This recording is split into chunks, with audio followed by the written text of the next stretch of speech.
রাধে রাধে, জয় নিতাই, জয় মদন মোহন। আজ আমি চলে এসেছি খড়দা শ্যামসুন্দরের মন্দিরে।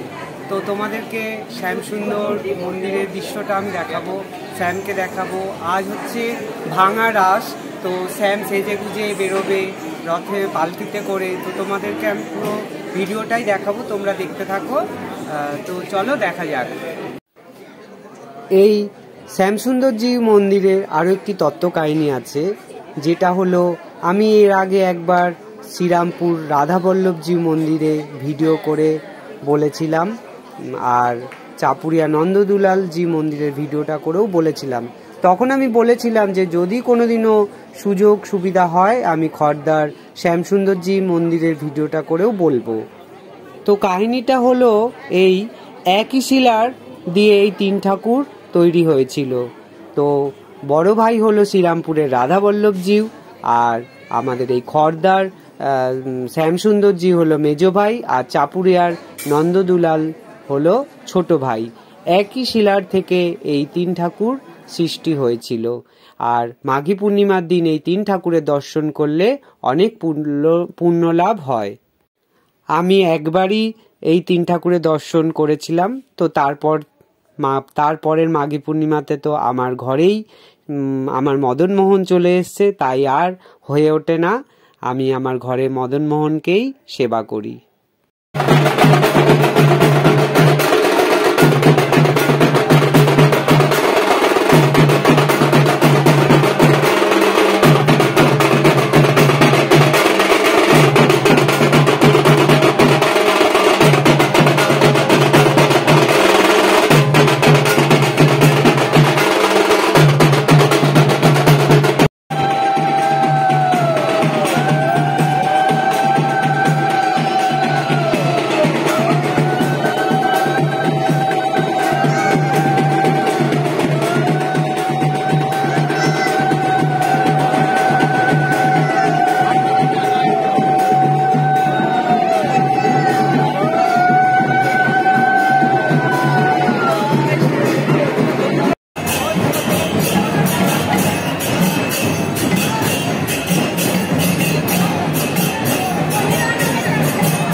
তোমরা দেখো এখানে প্রচুর ভক্তের সমাগম হয়েছে, আর শ্যাম এবার পালকিতে চড়ে আসছে, আর সবার দুয়ারে দুয়ারে শ্যাম সুন্দর জি যাবে।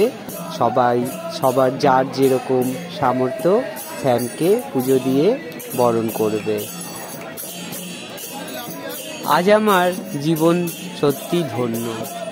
আমি দু চোখ ভরে এই শ্যাম সুন্দরকে দেখছি, আর প্রভু আজ আমাকে তার এত কাছে নিয়ে এসছে। আমি এত কাছে থেকে তাকে দর্শন করতে পারলাম এবং তাকে স্পর্শ করে প্রণামও করলাম। সত্যি আমার জীবন ধন্য।